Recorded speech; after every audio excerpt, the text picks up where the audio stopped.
ఊహ తెలిసినప్పటి నుంచి వింటానే ఉన్నా. పేదరికాన్ని నిర్మూలిస్తాం. 70 సంవత్సరాల్లో 70% పథకాలన్నీ దీనికి. ఎన్ని లక్షల కోట్లు ఖర్చు పెట్టారో లెక్కేలేదు.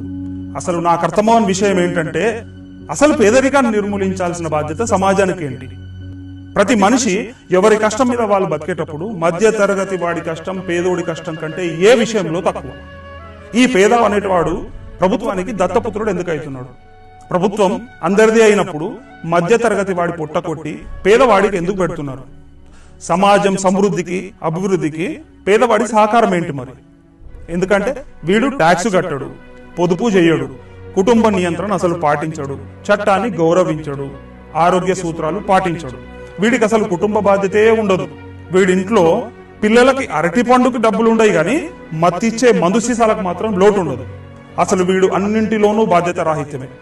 తూలుకుంటా హక్కుల గురించి మాత్రం మాట్లాడతాడు.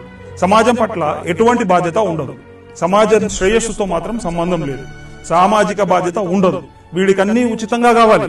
వీడికి అవినీతి తప్పు కాదు, పైగా సమర్థిస్తాడు. ఎవడు ఉచితాలు డబ్బులు ఎక్కువిస్తే వాడికి ఓటేస్తాడు. అసలు మతలబు ఇక్కడే ఉంది.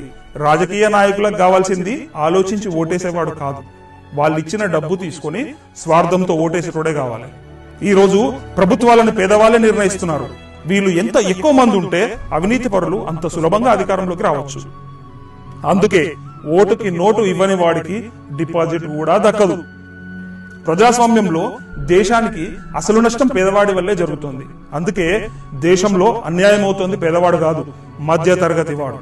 పేదవాళ్ళకి పేదరిక నిర్మూలన అవసరమే లేదు. ఎందుకంటే ఉచితాలన్నీ పోతాయి. రాజకీయ నాయకులకు పేదరిక నిర్మూలన వల్ల ఉపయోగమే లేదు. కాబట్టి పేదరికం ఎప్పటికీ నిర్మూలించబడదు.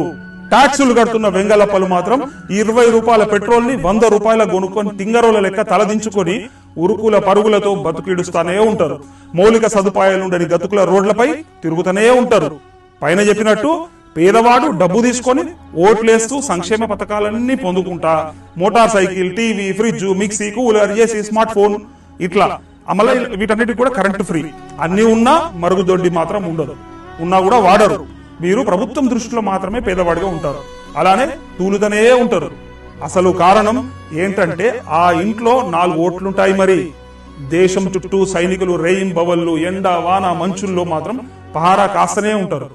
స్థూలంగా ఈ దేశంలో వెంగళప్పలు ఎవరయ్యా అంటే బ్యాంకు రుణాలు ఎగ్గొట్టకుండా నికార్సుగా వాయిదాలు కడుతూ ట్యాక్సులు కట్టే మధ్య తరగతి మనిషి, నా దేశం అంటూ వీరస్వర్గం పొందే సైనికుడు, దేశానికి అన్నం పెట్టే విలువలేని రైతులు.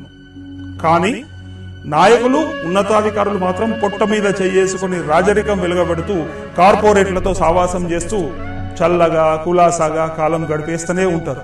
అదే మేరా భారత్ మహాన్